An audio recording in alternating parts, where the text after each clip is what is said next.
mga iba't ibang inkwentro sa may Sitio Butay, Barangay Talaingod. Na-enkwentro namin ang grupo ni Parago. Sa operasyon na yon, nakalamang kami. Dahil noong nag-tactical move kami doon sa objective, madaling araw, nakita namin yung kalaban bumaba, nag-igib. Nung natanggap namin yung yung info na may kalaban sa area doon. Nag-prepare kami. Hinahol kami ng 6x, dinala doon sa LD. Naglalakad kami, 7 days ration yung dala namin. Noong unang araw, negative pa wala pa yung indication sa kalaban. Pangalawa, may nakakita na kami mga indication doon. Yung mga abandoned camp, yung mga traces nila. Sinusundan namin yung mga indication na yun. Yung mga traces kalaban.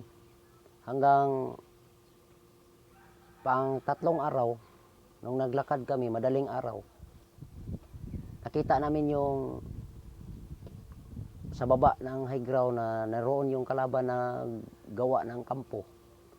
Nakita namin yung ibak ng tao. Kaya nagtaktikal kami. Nag-observe kami hanggang nakita namin yung 3 tao na nag-iigib doon sa area. Kaya nagtaka kami bakit may tao dito na malayo naman ito sa nandito naman to sa kabundukan. Sa Sitio Kabadyangan, Barangay Talaingod. Doon banda yung kampo sa kalaban na narid namin. Noong nakita namin yung 3 lalaki na nag-igib, nilapitan namin. Hindi nila na-detect yung presensya namin. Nagulat sila kasi halos makalabit na lang namin sila. Kaya tulala yung kalaban na naroon na yung 5th company saka 6th company ng Ranger.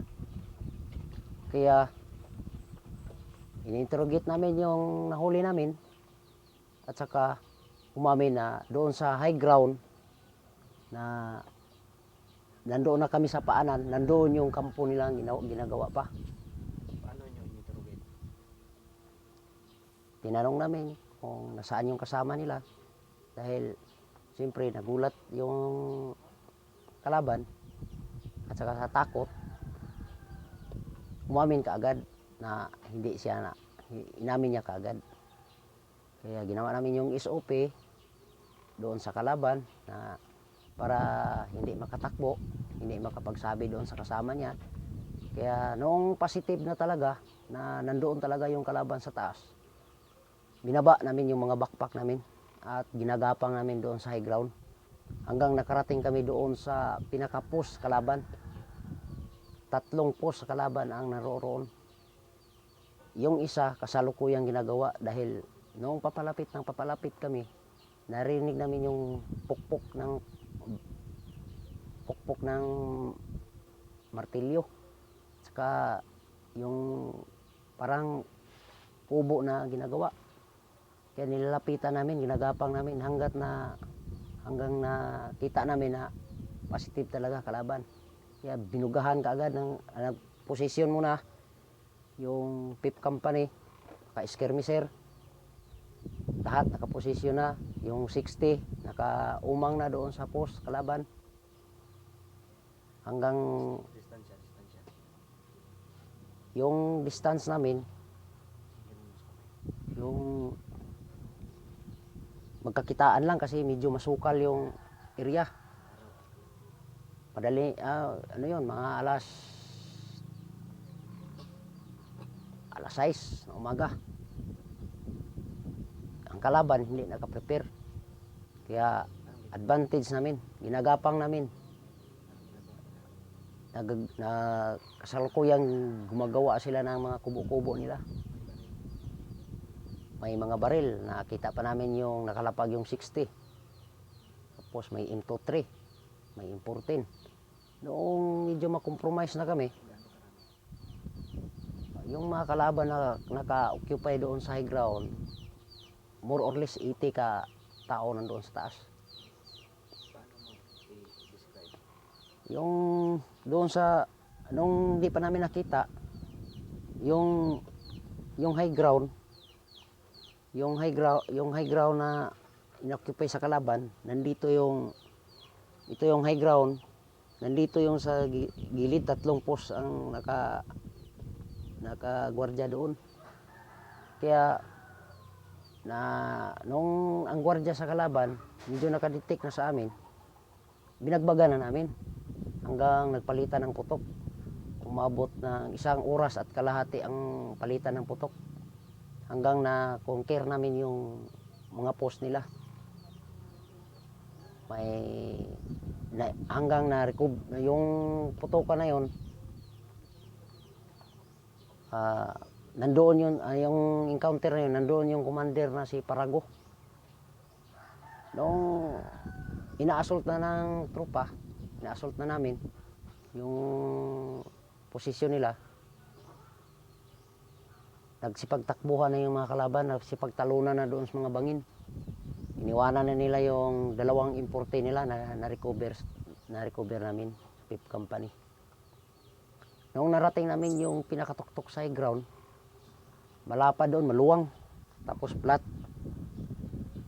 Nakita namin yung mga pagkain ng mga kalaban na naiwanan, mga personal belongings, mga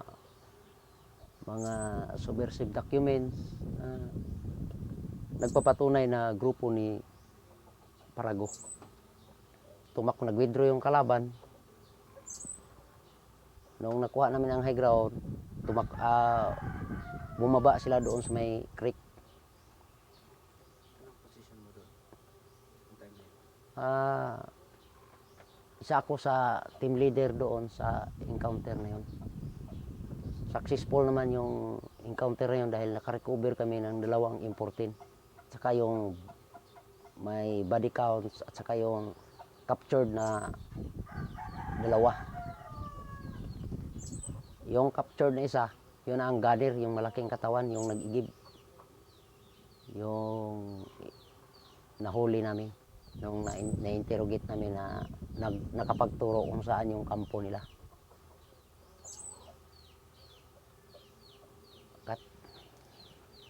Sa encounter na yun, hindi man talaga maiwasan pagka-encounter, mayroong casualty talaga.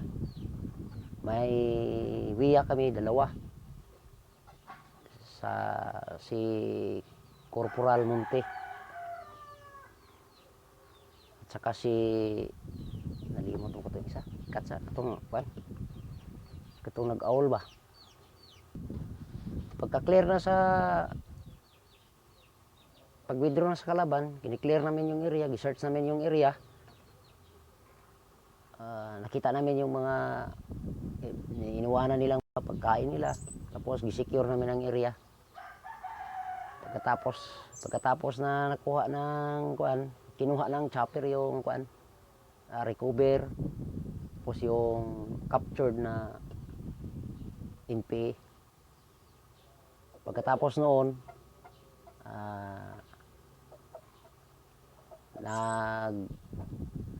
nag-backtrack na kami kasama yung 6th Company.